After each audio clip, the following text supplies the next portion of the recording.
네, 이어서 외신을 통해서 기업 이슈들 살펴보는 픽미업 시간입니다. 오늘도 매일경제신문의 추동훈 기자님과 함께합니다. 안녕하세요. 네, 안녕하세요. 네, 오늘은 또 어떤 소식이 탑픽으로 올라와 있을지 궁금한데요. 자, 첫 번째 어떤 소식일까요? 네, 지난주 가장 기대를 모았던 소식입니다. 지금 미국의 소비가 꺾이냐, 마느냐의 기로에 서 있다라고 분석이 나오고 있는데요. 블랙 프라이데이의 연휴가 지나갔습니다. 과연 소비자들의 선택은 어떻게 되었을까요? 굉장히 궁금증이 커지는 상황입니다. 네, 기사로 확인해 보도록 하겠습니다. 블랙 프라이데이가 온라인에서 큰 인기를 끌었고 98억 달러의 기록을 세웠다라는 소식인데요. 올해 미국의 블랙 프라이데이 온라인 매출이 사상 최대치를 기록했습니다. 매출액이 98억 달러, 우리 돈으로 무려 12조 8천억 원을 기록했는데요. 이런 매출 신기록 소식에 시장도 떠들썩합니다. 자세하게 살펴볼까요? 네, 맞습니다. 이번에 매출 신기록을 기록한 온라인 매출, 굉장히 고무적이라고 평가를 받고 있는데요. 다만 오프라인에서는 조금 부진했다라는 이야기도 같이 나오고 있는 만큼 양쪽을 나누어서 평가해보면 좋을 것 같습니다. 자, 블랙 프라이데이 연간 중에 가장 세일 폭이 크고 가장 많은 소비가 일어나는 시기라고 보시면 될 것 같고요.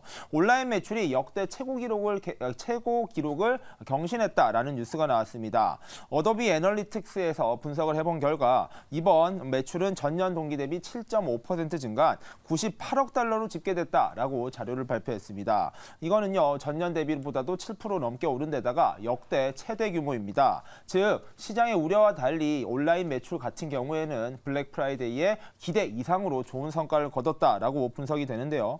그중에서도 모바일 매출, 즉 스마트폰을 이용한 매출 같은 경우에는 53억 달러를 기록하면서 전체 모바일 온라인 매출의 54%를 기록했다라는 분석이 나왔습니다. 자, 모바일 판매가 많이 늘어났다는 점이 고무적으로 평가를 받고 있고요. 그뿐만 아니라 BNPL 모델이 큰 효과를 기록했다라는 분석도 나오고 있습니다. 자, BNPL, Buy Now Pay Later라는 뜻인데요. 한국 같은 경우에는 할부 서비스가 굉장히 활성화되어 있지만 미국 같은 경우에는 기존에는 이러한 할부 개념이 많이 없었던 상황이었습니다. 하지만 지난해부터 해서 본격적으로 BNPL 모델이 많이 도입되면서 소비자들이 조금 나누어서 돈을 갚는 이러한 BNPL 모델을 많이 소비했다. 이게 바로 이번 블랙 프라이데이에 큰 효과를 나타낸 요인 중에 하나로 분석되고 있습니다. 잘 알다시피 애플 같은 경우에도요, BNPL 모델에 도전을 하면서 시장에서 애플 스마트폰을 쓰는 대부분의 미국인들이 이번에 할부 개념을 도입한 구매에 나섰다는 점이 매출이 증대된 배경이라는 분석입니다. 자, 물론 여러 가지 우려도 있는 상황 가운데 모바일 시장에서는 큰 성과를 거뒀다는 것, 아무래도 고무적으로 평가할 수밖에 없는 요소이고요. 과연 이러한 소비가 4분기까지 이어질 것인가? 이게 가장 중요한 관전 포인트일 것 같은데 4분기 매출은 과연 어떻게 될지 오프라인 매출과 함께 살펴보면 좋을 것 같습니다. 네, 이렇게 가게가 어려운 상황에서도 온라인에서는 이렇게 블랙 프라이데이 매출이 신기록을 경신을 했는데요. 자, 오프라인은 또 상황이 다르다고 말씀을 하셨는데 오프라인은 어땠나요? 네, 맞습니다. 이 온라인에서는 역대 최고 기록을 경신했지만 오프라인에서는 할인율이 생각보다 저조하면서 사람들의 지갑이 좀 다쳤다라는 분석도 같이 나오고 있습니다. 즉, 온라인에서의 신기록 그리고 오프라인에서의 부진을 종합해 본다면 결국에 정말 중요한 거는 앞서 말씀드린 대로 4분기가 어떻게 될 거냐라는 것인데요. 자, 오프라인을 보시면요, 찔끔 할인이라는 표현이 나왔습니다. 즉, 할인폭이 소비자들의 기대와 달리 생각보다 크지 않으면서 당연히 할인율이 높아야지 많이 살 것이라고 기대했던 소비자들 입장에서는 지갑을 닫을 수밖에 없었는데요. 실제로 이번 블랙 프라이데이 쇼핑 기간의 평균 할인율은 26.9%를 기록했다라는 분석이 나왔습니다. 이게 지난해엔 28.4%를 기록했다라고 분석이 되는 걸 보면 지난해보다 오히려 할인폭이 줄어들었다는 점, 당연히 사람들 입장에서는 할인이 줄어들었으니 더 살 수가 없다라는 분석으로 이어질 수밖에 없다라는 것인데요. 대표적으로 홈디포, 여러 가지 집을 고치거나 인테리어 용품을 파는 데인데요. 이것의 할인율은 지난해보다 30% 이상 줄어들었다라고 분석이 되고 있습니다. 아무래도 블랙 프라이데이만 기다려왔던 많은 사람들이 할인율이 생각보다 저조하자 당연히 더 사지를 않았다라는 것으로 이어졌다라고 분석이 되고 있고요. 실제로 블랙 프라이데이 기간에는 하루 종일 줄을 서서 물건을 사는 경우가 허다합니다. 하지만 올해 오프라인의 여러 현장의 사진들 그리고 보도들이 나온 결과 생각보다 줄이 많이 줄어들었다라는 것, 바로 오프라인에서의 판매가 부진했던 결과와 연결돼서 해석을 해야 될 것 같고요. 자, 뿐만 아니라 이렇게 왜 할인율이 줄어들었는가에 대한 분석도 같이 나오고 있는데, 아무래도 올해 들어서 여러 소매 업체들의 재고가 많이 줄었다라고 분석이 되고 있습니다. 사실 지난해까지만 해도요, 코로나가 언제까지 지속될지에 대한 불확실성 때문에 많은 사람들이 그리고 많은 기업들이 재고 조절을 하기가 쉽지 않았습니다. 생각보다 많이 팔릴 것 같아서 준비를 했더니 이번엔 또 경기가 안 좋아져서 줄어들고 여러 가지 이런 상황이 반복됐었는데요. 자, 이번에는 어느 정도 엔데믹이 본격화됐고요. 재고에 대한 관리의 중요성이 커졌습니다. 그만큼 기업들은 재고를 많이 줄였고요. 재고가 줄어든 만큼 가격을 할인할 요인도 줄어들었다는 겁니다. 즉, 재고 관리를 잘하는 것이 블랙 프라이데이의 매출을 늘리는 것보다는 더욱더 효과적인 경영 방침이다라는 측면에서는 향후 할인율은 계속해서 높아지기보다는 조절될 가능성이 크다라는 점도 같이 체크해 보시면 좋을 것 같습니다. 네, 이렇게 오늘 첫 번째 기사로는 올해 미국의 블랙 프라이데이 온라인과 또 오프라인으로 나눠서 분석을 해봤습니다. 자, 그럼 이어서 다음 기사로 넘어가 보겠습니다. 자, 이번엔 어떤 소식일까요? 계속해서 테슬라의 이야기가 나오고 있는데요. 저도 다른 뉴스를 다뤄보려 해도 테슬라와 관련된 주요한 뉴스들이 계속해서 쏟아지고 있는 것 같습니다. 이번엔 테슬라의 가장 큰 적으로 도요타가 떠오르고 있는 분위기입니다. 네, 기사부터 짚어보도록 하겠습니다. 테슬라 대 도요타, 이 자동차 분야의 새로운 배틀이라는 기사인데요. 자, 지난해까지만 해도 전기차 판매가 급증하고 반면에 하이브리드 차량의 판매는 부진했는데요. 올해는 그 흐름에 좀 변화가 있는 것 같습니다. 그리고 테슬라의 입지도 위협받고 있는데요. 기사 내용 짚어볼까요? 네, 맞습니다. 사실 도요타 같은 경우에는 전 세계적으로 자동차를 가장 많이 판매하는 자동차 기업입니다. 미국에서도요, 판매량 1위 기업은 단연 도요타라고 보시면 될 것 같고요. 이러한 시장에 도전장을 던진 기업, 바로 테슬라입니다. 테슬라는요, 하이브리드 차량도 없습니다. 100% 순수 전기차로 판매를 하고 있는데 그 성장세가 굉장히 뛰어나다. 그 성장세가 무섭다 할 정도로 이야기를 하고 있는데요. 일론 머스크는요, 최근에 이런 이야기를 했었습니다. 2030년까지 이 전기차만 팔아서 전 세계에서 판매량 1위 기업, 즉 도요타를 꺾고 1등 기업이 되겠다라는 선언을 했었는데요. 그러한 계획에 차질이 생겼다라는 현지의 보도가 계속해서 나오고 있습니다. 자, 두 가지 요소가 복합적으로 적용되고 있다라고 분석이 되는데, 첫 번째는요, 전기차 시장의 성장이 이전만 못하다, 이제 성장이 잠시는 정체될 가능성이 크다라는 점이 테슬라의 발목을 잡은 것입니다. 또 두 번째 뉴스는요, 바로 도요타가 하이브리드 차량을 앞세워서 반격에 나섰다라는 기사가 같이 나오고 있다는 점인데요. 자, 도요타 같은 경우에도 전기차 기업으로의 전환을 선언한 바 있습니다. 워낙 전기차 기업에 대한 화두 그리고 전기차 시장에 대한 관심이 커지다 보니까 도요타도 기존에 지켜왔던 전통 제조차 시장에서 본격적으로 전기차로 넘어가겠다라는 것인데요. 그 가운데 있는 차량이 바로 하이브리드입니다. 엔진에 쓰이는 가솔린 등을 쓰면서요, 이와 더불어서 운행 중에 충전이 가능한 것, 이게 바로 하이브리드 차량의 가장 큰 장점인데, 하이브리드 차량이 2021년도, 22년도까지는 사실 조금 부진했었습니다.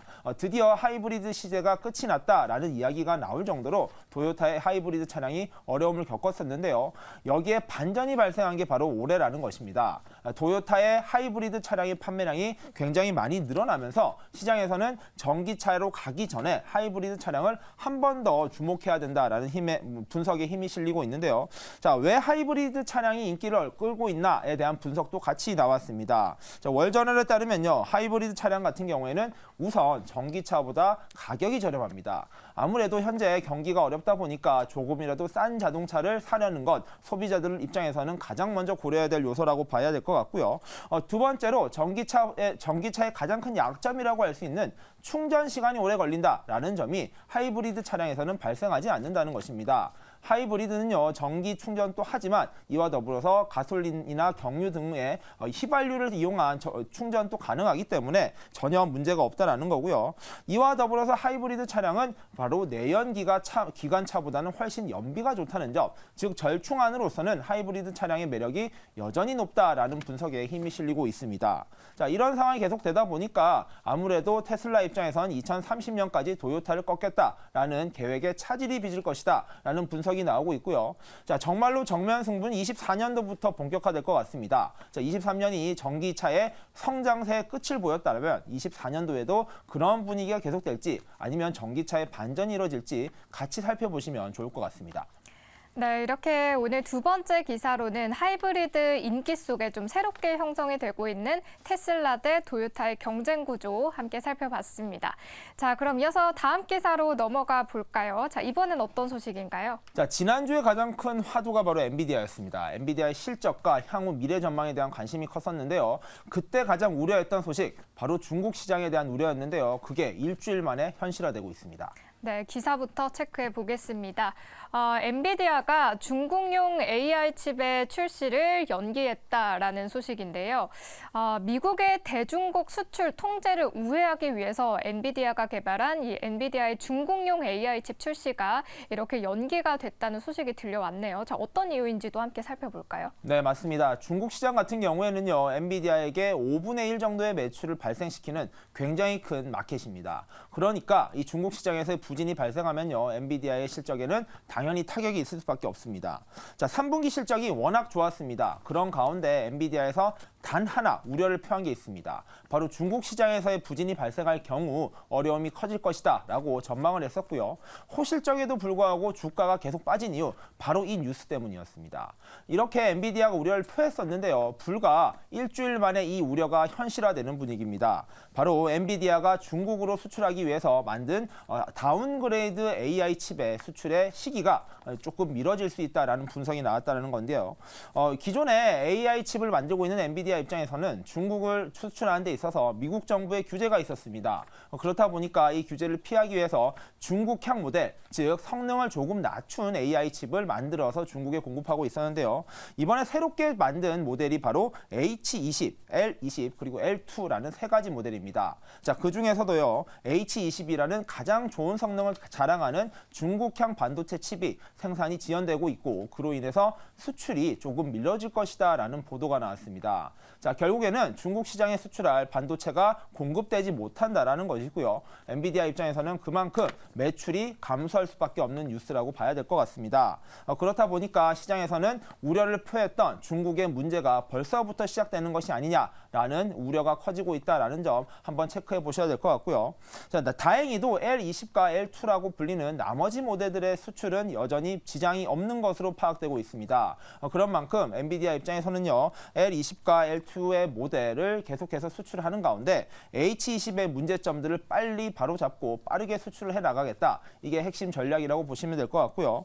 아무래도 엔비디아 입장에서는요, 중국 시장에 대한 수출이 계속해서 늘어나 줘야지만 안정적인 매출을 얻고요. 이를 바탕으로 계속해서 기술 발전이 가능하다라고 분석하고 있습니다.